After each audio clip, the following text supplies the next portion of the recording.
Spoštovane gledalke, cenjeni gledalci, lep pozdrav na izteku velikega travna, ki nam je poleg visoke trave in drugih nadlog prinesel tudi viharno vremensko dogajanje. Veliko stresnih dogodkov pa lahko vsak dan spremljamo tudi v različnih ministrskih resorjih. Sporočila, ki jih državljani dobivamo iz različnih medijev, pa kažejo na stihijsko reševanje ključnih problemov v državi, kjer je privilegirancem velikokrat malo mar za malega človeka. Veliko več pa smo pripravljeni storiti za občane v lokalnem okolju, kar kažejo tudi nekateri dogodki, ki smo jih posneli v preteklem tednu in si jih je vredno ogledati. Zato prijazno vabljeni pred male zaslone. Upravna enota Slovenska Bistrica s 1. aprilom dobila novega načelnika. Tradicionalno medobčinsko srečanje turističnih podmladkov v Slovenski Bistrici. Prireditev Parada učenja predstavila številne aktivnosti, ki niso samo v domeni starejših, zaradi slabega vremena pa je bila predstavitev okrnjena. Slovenjebistriška vokalna skupina Vivere se je ob izteku sezone predstavila na koncertu. Na Zgornji Ložnici že 2 desetletji gojijo ljudske plese. Bistriški teater, ki deluje v okviru kulturnega društva Slomšek, ponovno presenetil obiskovalce. Nepridipravi so se lotili na svojih pohodih tudi župnijskih prostorov na Črešnjevcu. V juniju bomo v Slovenski Bistrici sprejeli najboljše svetovne in domače kolesarje.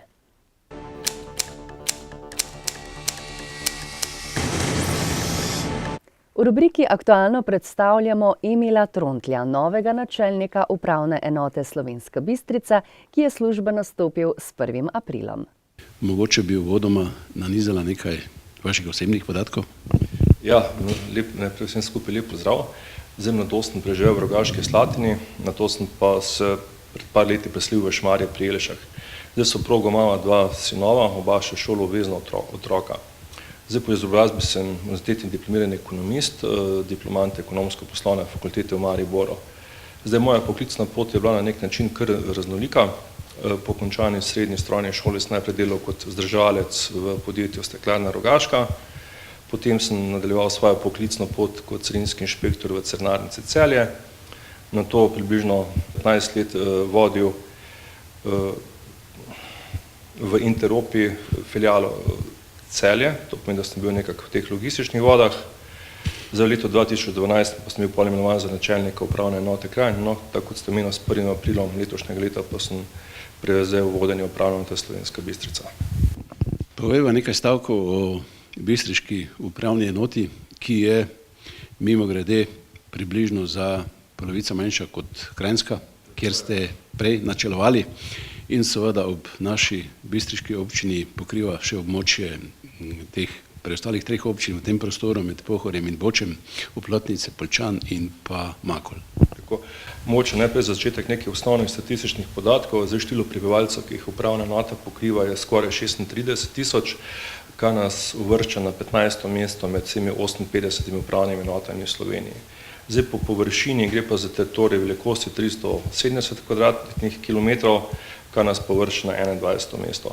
Zdaj, kot ste že uvodoma rekel, gre pravzaprav za 4 občine in dejansko lahko rečemo, da gre za kar geografsko zelo raznolik prostor. Nenazadnje govorimo o nekem področju od Haloz pa prek centralnega območja pa potem vse do Pohorja.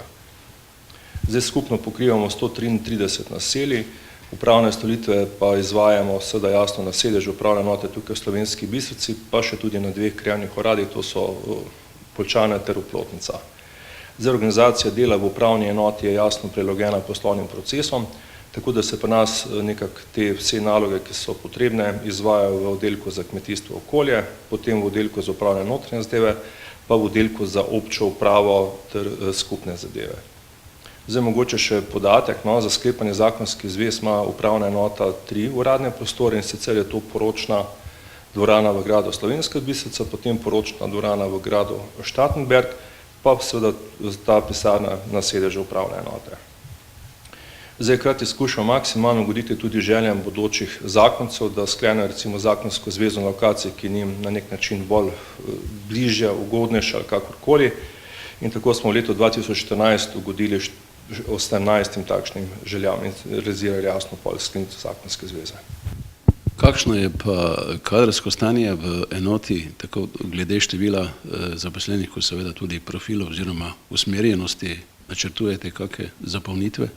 Ja, zdaj trenutno nas je v upravni enoti zaposlenih 36 javnih uslužbencev.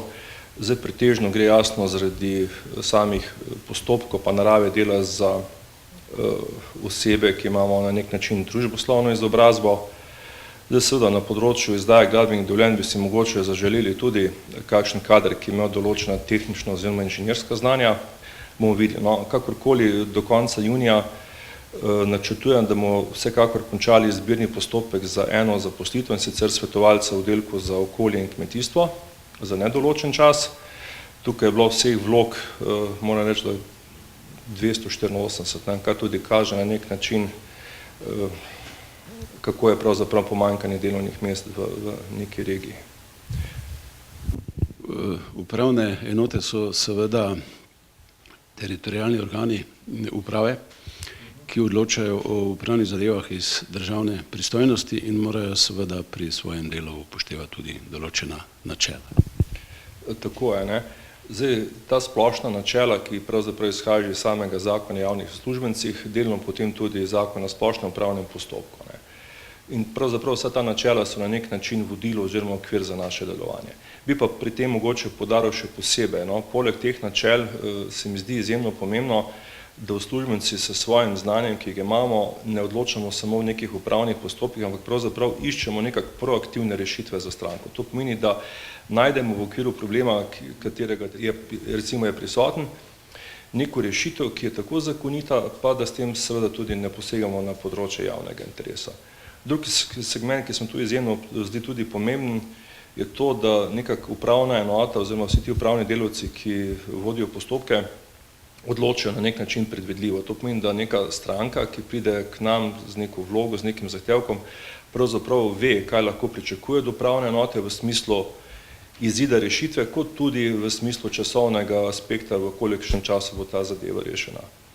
Zdaj, kot eno izmed pomembnejših nalog, ki sem si tudi zadal za to leto, je pa sprejemanje povratnih informacij za strank. To pomeni nastaviti nek model, kako bomo te informacije lahko implementirali v svoje delo, da se na nek način tudi določeni postopki skrajšajo oziroma optimirajo.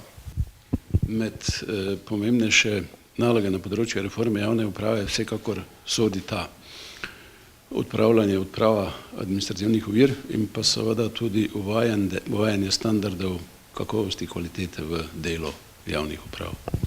Ja, pravzaprav ima vsako od 58 upravnih enot vzpostavljen vsaj en od sistemov za upravljanje kakovosti. Bodi se to KEF kot skupni ocenjevalni okvir za organizacijo v javnem sektorju, nekatere upravne enote so že implementirane v modelu odličnosti EFQM, nekatere imajo pa tudi osvojen standard ISO. Lahko bi na nek način sigurno zaključili, da se upravne enote v dobršni ali pa popolnoma pravzaprav zavedajo pomena nekih kakovosti in tudi teh orodij, ki jim pomagajo pri obvladovanju procesov. Zdaj mogoče ena novost, no, ki je prišla ven spomladi, konec marca, to je poslovni SOS, ki pa namenja pravzaprav samo za poslovne subjekte, gre pa za to, da si na nek način vlada želi imeti povratnih informacij o eventualnih težavicah, ki nastajajo pri konkretnem poslovanju enega poslovnega subjekta z državnimi organi. Ali to v smislu nekih takih nedopustnih praks, predolgih rokov, nekih zahtev za izpolnjevanje določenih dovoljenj, ki vprašanje, če bi bila potrebna in tako naprej. No, ta novost je, mislim, da je kar dobrodošla, ker lahko dejansko res potem tudi vlada dobi neke povratne informacije, kaj pa lahko še dodatnega ponostavi oziroma odpravi, da bo to poslovno okolje na nek način tudi prijaznejše. Omenili ste prijaznejše okolje, vsekakor gredo ta prizadevanja v smeri učinkovite, kakovostne in pa državljanom oziroma strankam prijazne uprave, javne uprave. Najbrž se še vsi spomnimo posameznih akcij, ki so tekle s tem namenom, recimo akcija Predlogi z razlogi, pa izbiramo najprijaznejšega uslužbenca. Ja, trenutno takšnih posebnih akcij ni, seveda je pa tako, ne, da vsako drugo leto poteka anketiranje strank.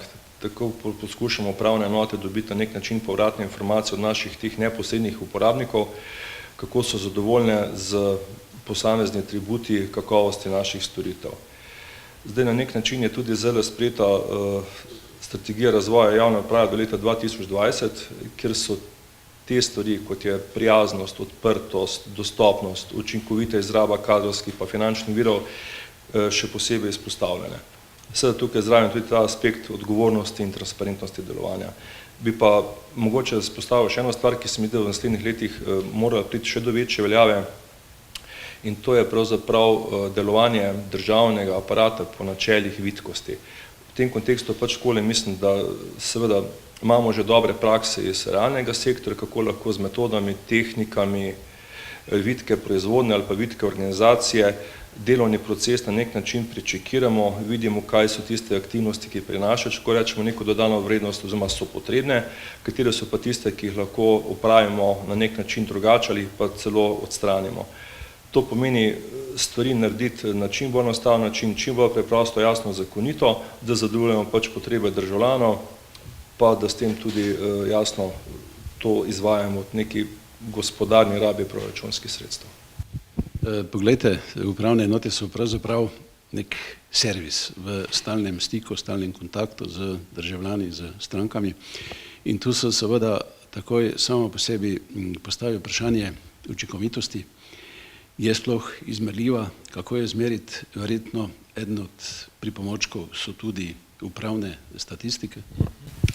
No, vse za upravne enote bi lahko dejali, da smo res na nek način pod nekimi zelo transparentnimi merili delovanja. Ne nazadnje govorimo o skupku, mislim, da preko 30 kazalnikov, ki se nanašajo tako na učinkovitost, tako na zakonitost, kot tudi na gospodarno ravnanje s proračunskimi sredstvi. Recimo, če začnem pri tem slednjem, kot primer kazalnika materialni stroški na rešeno zadevo. Potem recimo v učinkovitosti, ali govorimo o produktivnosti, koliko zadev recimo reši posamezni uradnik ali pa javni uslužbenec v povprečju.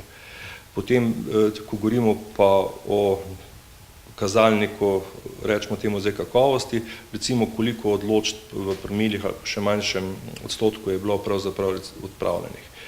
To pomeni, za upravne enote je res ta primerljiva statistika vzpostavljena izjemno dobro. Poleg tega si pa tudi na nek način vsak predstojnik upravne enote nastavi še neke določene instrumente, orodje za spremljanje, če rečemo temu zdaj kakovosti ali pa učinkovitosti delovanja, tako da imamo na nek način vzpostavljen filter, da recimo nek postopek se ne bi vlekel nerazumno dolgo. Ob koncu, gospod Trontelj, mogoče še vprašanje, oziroma dilema, ki jo inicirata recimo Skupnost občine Slovenije in pa Združenje občin Slovenije v zadnjem času. Gre pravzaprav za ukinitev upravnih enot in pa prenos teh njihovih pristojnosti na lokalne skupnosti oziroma na občine. Ja, no, najprej dejansko reči, da pravzaprav gre to zdaj za tematiko, kjer kot načelnik upravne enote dejansko res nisem pristojen, da bi lahko dal neko relevantno, ne lahko dam samo nek svoj osebni pogled na to zadevo. Tudi sam sem zdaj par let nazaj zasledil neka določene razmišljanja, da bi se upravne enote ukinile in pravzaprav potem te pristojnosti naloge prenesle na občine. Zdaj seveda teoretično ta zadeva tudi to možna, res pa je, da sicer nisem zasledil neke tehne analize, ne vem, mogoče v obliki neke SWOT analize, ki bi pokazala prednosti, slabosti, priložnosti, nevarnosti takšne rešitve. Je pa res, da seveda, da za obvladovanje nekih procesov rabiš tudi neko kritično maso ljudi, znanja in vsega skupaj. In tako na prvi pogled si težko predstavljam, kako bi neka manjša občina učinkoviteje ali pa bolj zakonito obvladovala recimo neke procese ali pa eno upravne naloge, kot recimo postopek za pridobitev državljanstva, dovoljenje za stalno prebivanje tujca, prekrškovni postopki, razlastitve, denacionalizacije, odobritev pripomočkov za invalide. Ne vem, težko reči, da bi na ta način dosegli kako večjo učinkovitost. Sigurno sem pa pravzaprav razumel ta prizadevanja Skupnosti občin Slovenije, predvsem v smislu, da bi se prevetrili, pohitrili postopki na področju izdaje gradbenih dovoljenj, ker tu mislim pravzaprav tiste tematike, ki je najbolj pereča In tukaj pravzaprav vsi akterji detektiramo, da je trenutna zakonodaja prekomplicirana, da je treba preveč dokumentacije priložiti, da je treba preveč nekih korakov v postopku. Mislim, da pravzaprav zdaj izvorni problem ni v tem, kdo se pravzaprav s temi postopki ukvarja, kdo ta dovoljenja izdaja, ampak dejansko, da je treba res ena temeljita prenova zakonodaje, ki bo omogočila investitorjem res hitrejše, prijaznejše pridobivanje teh, rečemo, gradbenih in uporabnih dovoljenj. In tukaj mislim, da so ta prizadevanja Skupnosti občin Slovenije sigurno dobrodošle tudi s svojimi idejami, pridemo do neke potem optimalne rešitve. Je pa tudi v tej strategiji razvoja državne uprave do leta 2020 tudi predvideno, da se določene enote državne uprave na teritorialni upravi združujejo, na teritorialni ravni združujejo in da se tudi na ta način vidi, kje se naloge podvajajo, pa da se potem lahko pride do neke take optimalne rešitve.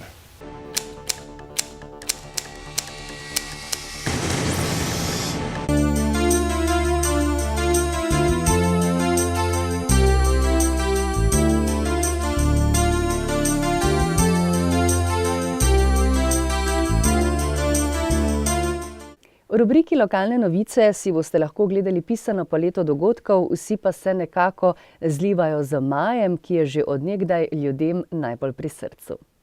V četrtek 21. maja so se na 9. medobčinskem srečanju predstavili turistični podmladki, vendar je zaradi slabega vremena potekala predstavitev v prostorih slovenjebistriške srednje šole.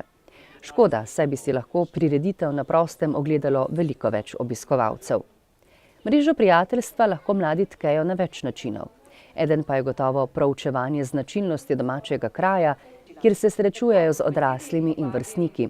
Prijateljske vezi pa podkrepijo tudi na prireditvah. S svojimi raziskavami lahko tako srednješolci kot osnovnošolci veliko prispevajo k idejam, kako predstaviti svoj kraj ter njegove značilnosti tudi drugim. Pa tudi otroci v vrtcu korak za korakom spoznavajo svoje domače okolje in pridobivajo osnovna znanja za življenje. Tokrat so se na medobčinskem srečanju predstavili turistični podmladki iz oplotniške, makoljske in bistriške občine ter vrtec Otona Župančiča Slovenska Bistrica.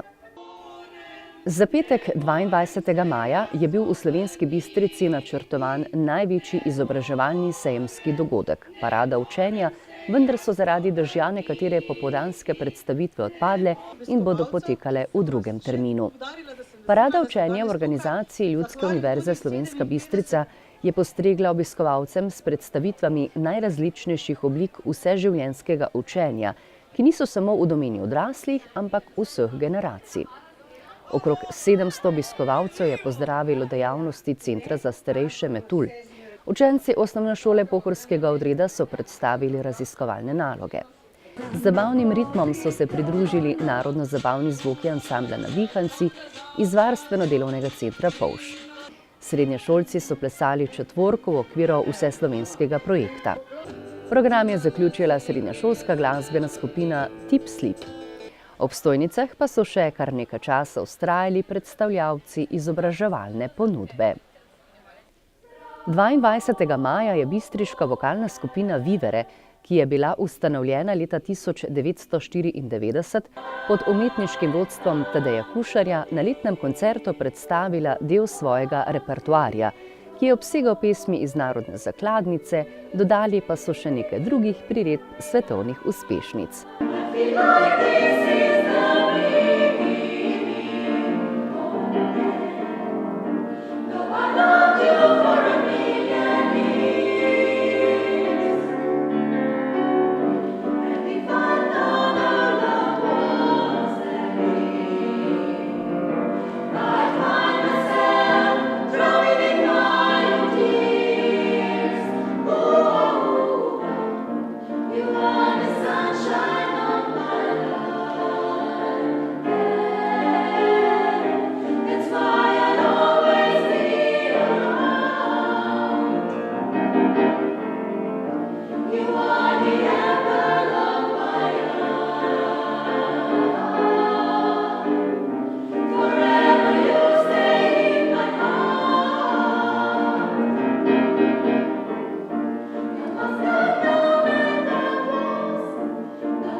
petkovem koncertu je sodeloval tudi obrtniški pevski zbor Pavza iz Selnice ob Dravi, ki ga vodi Gregor Zavec.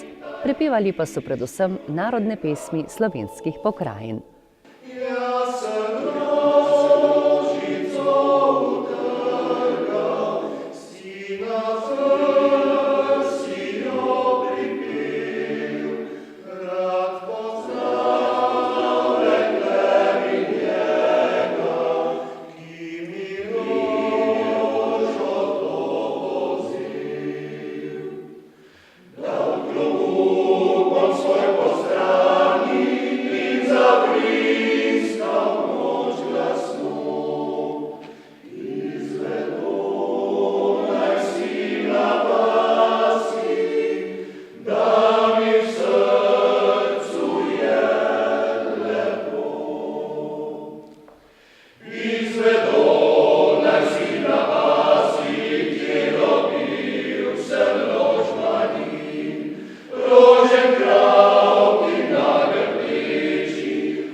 V soboto 23. maja so na Zgornji Lužnici slavnostno akademijo obeležili 20 let delovanja folklorne skupine Alojza Avžnerja.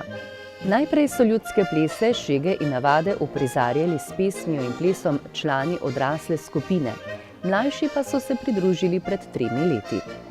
Lužniški folkloristi nastopajo v slovenskem prostoru, kjer se povezujejo z drugimi plesnimi skupinami, nastopajo pa tudi izven meja, plešajo gorenjske, štajerske, prekmurske, koroške in belokranjske plese. Na sobotni prireditvi so s pesmijo in plesom predstavili poročne običaje, ki so bili nekoč značilni za kraje pod Pohorjem.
Mi smo prišli vabiti vas na našo dobro ulo, na zrilo vrno, na pečenega kroha, tako da isti bodo isti.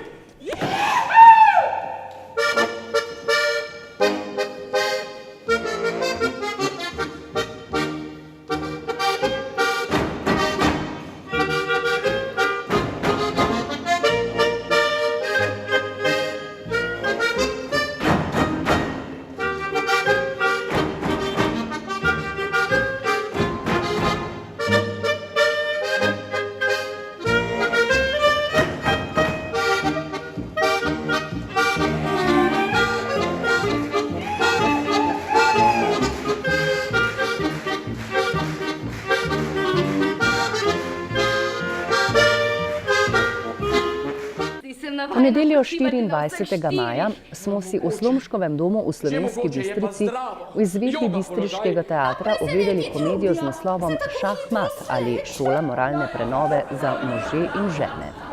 Gre za delo avtorja Vinka Nüdendorferja, v katerem avtor v obliki ljubezenske in politične satire prikaže, kako oblast najhitreje krši svoje zapovedi ljudstvu. Bistriški teater poznamo po vrsti teatralnih spektaklov, ki obsegajo lastne gledališke uprizoritve, tudi dobrodelne, so pa organizatorji še mnogih drugih dogodkov. Predstavo Šahmat je režiral Slovenje Bistričan Niko Vodošek.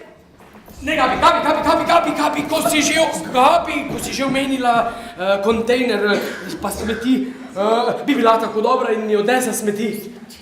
Ampak na stranišče moram, no. Ne, to se ti samo zdi. Pa se mi ne. Pa zdaj so najbolj važne smeti!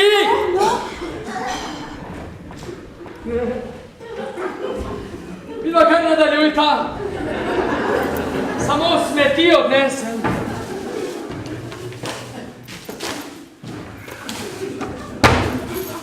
Skušal bom spraviti stran kraljico.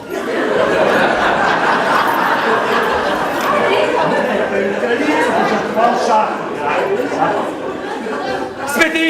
Ja, ampak ti pa na stranišče, no. Ne, kam me bo tvoje smeti še dolgo? Ja, vedno me zgrabi ritmija. Ja, ven! Nekaj se je zgodilo. Kaj se dogaja? Kraljica je šla! Moj Bog! Da je fame za kraljico žrtvovala.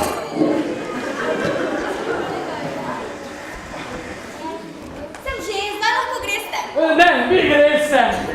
A niste malo prej hoteli na stranišče? Ja, zdaj me pa ne tišči več. Gospodična, nujno boste morali oditi.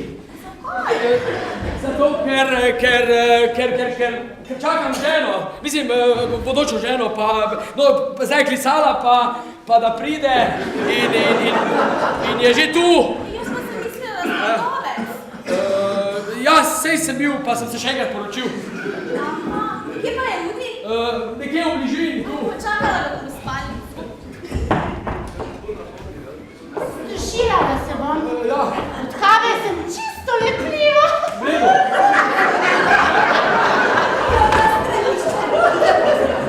Ne, Gabi. Ampak, počakaj, lepo te prosim, no nujno, jaz res. Gabi, nujno ti moram nekaj povedati, zaupati. Veš, ravno kar je prišla moja žena, mislim, bodoča žena, ja, poročil se bom in danes jo bom zaprosil in zato bi jaz tebe prosil, da greš. Vse mi boš lepo povedal, od začetka do konca. Samo bi stališče še skočili. Pa zakaj imam občutek, da stojim sredi križišča? Lej, takoj ti bom razložil. Samo do očeta skočim in preverim, če je vse v redu, prav? Pa ja, takoj pridem, no. Moj Bog. Si se znebil? Katere? Katere? Gabi! Na stranišču je. Kaj pa Bernarda? Tušira se. O, Bog.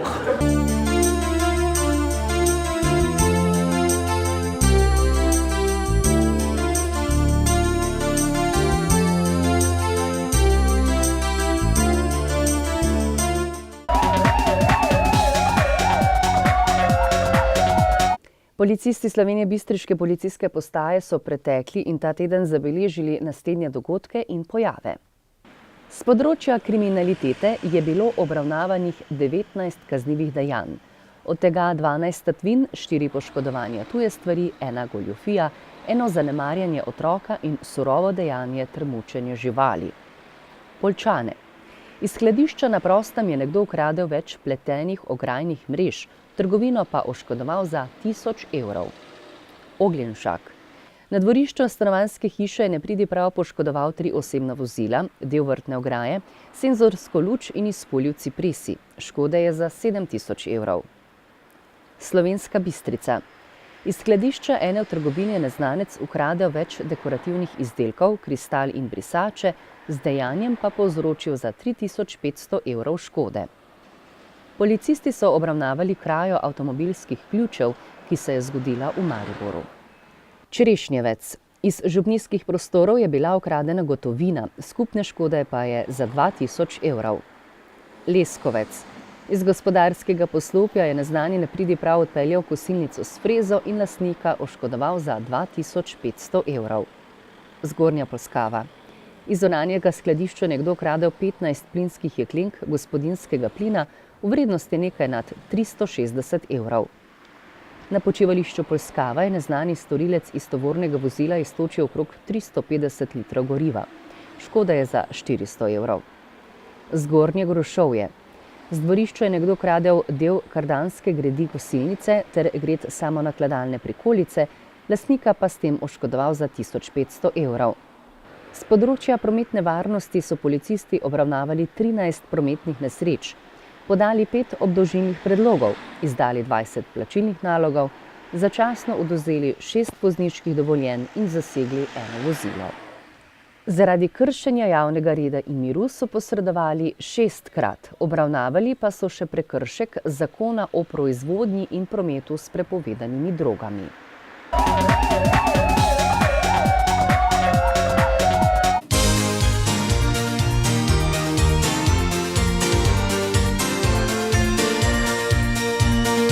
Atletinja Atletskega društva Slovenska Bistrica Saša Babšek nadaljuje z doseganjem vrhunskih rezultatov. V soboto 23. maja, prvi dan kvalifikacij atletskega pokala Slovenije v Ljubljani, ki so potekale v deževnem in hladnem vremenu, je namreč zmagala kar 2-krat. V teku na 100 metrov je edina tekla po 12 sekundami, dosegla je čas 11:93. V troskoku pa je z enim samim poskusom preskočila 13 metrov in 1 centimeter. Letošnja že 22. kolesarska dirka po Sloveniji bo potekala od 18. do 21. junija. Cilj 3. kraljevske etape bo tako kot lani znova na 3 kraljih. Začela pa se bo v Dubrovniku. Organizatorji so kraljevsko etapo podrobneje predstavili v ponedeljek 25. maja na novinarski konferenci v Bistriškem gradu. Zadnji del je spremenjen, drugačen kakor lansko leto. Prvi del iz Dubrovnika do Slovenske Bistrice bolj ravninski, nezahteven, razen v primeru kakšnega vetra, ki je lahko ovira kolesarjem. Sicer pa zadnji del z okoli 2500-2700 metrov višinske razlike, 3 gorski cilji in potem še zadnji na 3 kralje. Konkurenca bo letos izjemno močna. Lahko pričakujemo morda tudi slovensko zmago, glede na dosežke v tem letu? V zadnjih letih se je konkurenca res močna, odlični kolesarji prihajajo na dirko po Sloveniji. Mi si zmeraj želimo, da so na koncu spredaj slovenski kolesarji, seveda upamo tako tudi, da bo letos kaj podobnega, čeprav je pa res, da tujci v skupnih zmagah trenutno vodijo. Kdo ima po vašem mnenju največ možnosti za končno zmago? Ja, sigurno treba izpostaviti zmagovalca letošnje etape na Džiru, Jana Polanca, ki je dirko po Sloveniji že končal na 2. mestu. Od naših pa, od ostalih pa bi tako rekel, iz Adria Mobil je trenutno najbolj vroč Primož Roglič, ki te vzpončke in spuste zelo dobro pozna, je na nek način tukaj tudi že lokalc in na njega mislim, da lahko najbolj računamo. Zagotovo pa veseli tudi dejstvo, da bodo lokalni organizatorji pripravili pester spremljevalni program. Ja, sigurno super je, da izkoristijo ali pa izkoristimo vsi skupaj kolesarsko dirko po Sloveniji, na kateri nastopajo vrhunski športniki, tudi kot promocijo kolesarstva, druge namene, se pravi, da je to zdrav šport, zdrav način življenja, združimo z ekologijo, obnašanje v prometu, ker s kolesom otroci tudi dobijo prvi stik za promet in na nek način popestrimo, bom rekel, en dogodek za drugim. V Slovenski Bistrici bodo pripravili tudi bogat spremljevalni program. Želimo v čas 22. kolesarske dirke naše 3. kraljevske etape narediti tudi 3 rekreativne etape, na katerih bodo lahko kolesarili vse generacije, od najmlajših do najstarejših. 2 smo poimenovali ravninski in 1 gorska. vendar pa so vse izjemno lahke, ni zahtevnih vzponov, tako da bomo resnično lahko računamo na udeležbo vseh, ki imajo radi kolesarjenje. Prva 6. junija, druga 14. junija v nedeljo in pa tretja zopet na dan dirke 20. junija, ko bomo kolesarili pravzaprav po Slovenski Bistrici skozi Kovačev vas in tukaj po mestnih ulicah. Na koncu bomo pa zaključili pred športnim parkom, Zavodom za šport, kjer bomo pripravili tudi kolesarski sejem, kjer se bodo predstavili tudi naši sadjarji, tako da bo vsak udeleženec tako dobil tudi zdravo slovensko jabolko. Seveda pa je takšna prireditev, kot je kolesarska dirka po Sloveniji, priložnost tako za promocijo športa kot tudi turizma. Jaz tudi pozdravljam to odločitev, da je zaključek te tretje etape, ta težji del tukaj pri nas. Pomenov je več, kot ste že sami omenili, gre na eni strani seveda za promocijo samega športa oziroma za ta enkratni športni dogodek, potem gre seveda za to, da verjamem, da lahko tudi takšna promocija mogoče marsikoga, recimo izpred računalnika, pa da zamenja računalnik za kolo.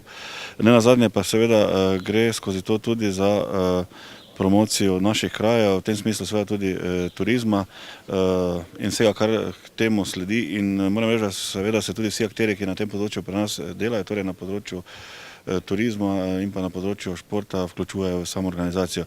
Zdaj v letošnjem letu je pa lokalno seveda še sam dogodek na nek način razširjen z temi 3 tedenskimi dogodki, ker veljavim, da bo pomenilo to še dodatno predstavitev kolesarstva. In nenazadnje na nek način recimo tudi ta etapa konkretno, povezava med tem ravninskim delom, ki štarta v Prekmurju, in tem našim, tudi na nek način lahko neka priložnost za nek nov pristop, kar se tiče samega kolesarstva, v tem smislu pa tudi vsega, kar iz tega sledi.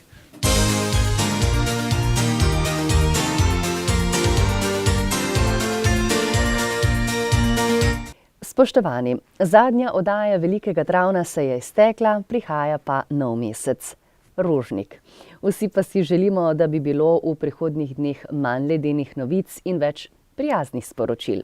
S to željo se tudi poslavljamo od vas, spoštovane gledalke in gledalci. In srečno do prihodnjega tedna, pa kjerkoli že boste.